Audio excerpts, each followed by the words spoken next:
Hi everyone. బీరకాయ పచ్చిశనగపప్పు curry అండి. ఇందులో ఏముంది, ఇది కూడా చూపిస్తున్నారు అనుకోకండి.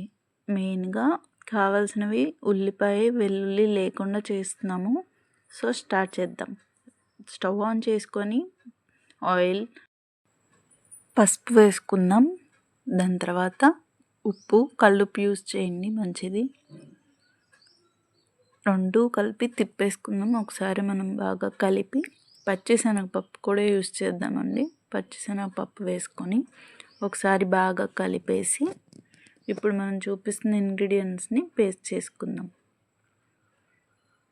ఇదిగోండి, ఈ పేస్ట్ని కూడా ఇందులో వేసేసుకొని బాగా కలపండి, అంటుకోకుండా. కొబ్బరి యూస్ చేస్తాం కదా, కలుపుకుంటూ సిమ్లో పెట్టుకొని బీరకాయ ముక్కలు కూడా వేసుకుందామండి. వేసుకొని ఒకసారి కలిపి హైలో పెట్టేసి మనం లిడ్ క్లోజ్ చేసుకుందాం.